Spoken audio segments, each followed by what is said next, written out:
This is part 3 of module number 4, Linear Regression Modeling for STAT 560, Applied Business Research and Statistics.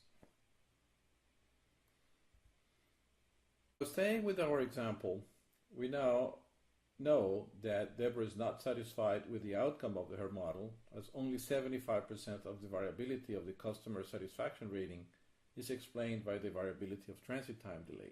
She's considering other factors and is researching the company's database for additional information.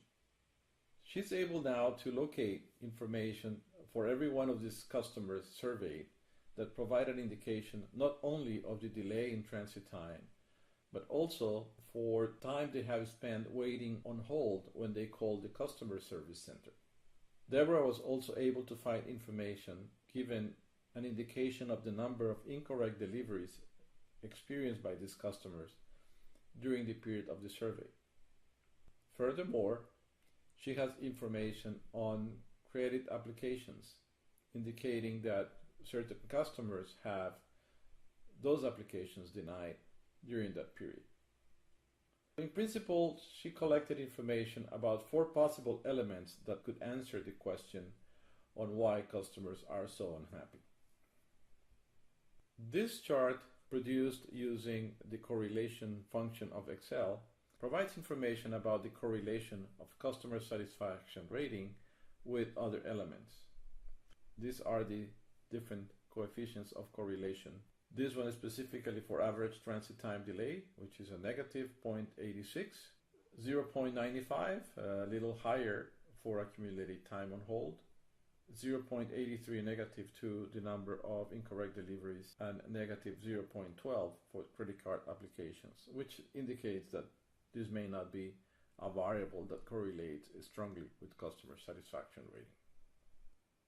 We are now going to create models that contemplate more than one independent variable. That creates a challenge on the graphic representation because we can only go to 3 dimensions. We can build a multiple model considering all the independent variables we know. We can start with 1 and add variables and test after every one of the steps, or we can use a tool that helps us doing that, and that is what we're going to do in the tutorial that follows. After you complete the tutorial, you will come up with this regression report that is similar to the one we saw for the single independent variable, but now showing the factors not only for the intercept, in this application referred to as constant, and the coefficients that multiply accumulated time on hold, number of incorrect deliveries, and average transit times. We can see that the adjusted R-square, and now we need to look at this one because we have multiple variables, is 0.94, which is acceptable. We can see that p-value for the F test is very low, is below 0.0001, and we can also see that the p-values for the different factors are low. In principle, we can reject the null hypothesis and take this model as an acceptable one.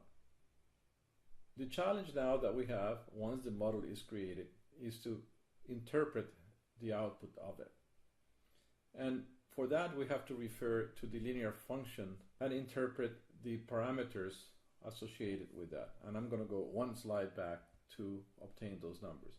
These are the critical numbers once we validate the model. What these numbers tell us is no matter how well we do with accumulated time on hold, number of incorrect deliveries, average transit time, the highest rate that customers will give us will be 90 points. The other 10 points may be the result of just expectations from the customer that may not be realistic, or other elements of dissatisfaction that are not part of this analysis. The second conclusion we can derive is that customers tend to give us points based on how well we do in all these factors, and they will give us 0.29 points for every minute on hold we're able to improve upon. We can also say that they deduct 29.29 points for every minute on hold they wait. Customers deduct 2.6 points on the scale of satisfaction for every incorrect delivery we make. We can also say that customers take 0.38 of a point for every hour of transit time delay. And that gives us some indication of the areas of engagement we need to put attention on to improve the customer satisfaction situation. And that's what Deborah writes in her final slide. The analysis conducted with the data collected from the survey and complemented with information obtained from other sources suggest that customer satisfaction at Pegasus Express depends on three key factors. In the 100-point customer satisfaction scale, clients deduct 1 point for every 3 minutes they spend on hold, waiting for a customer service representative.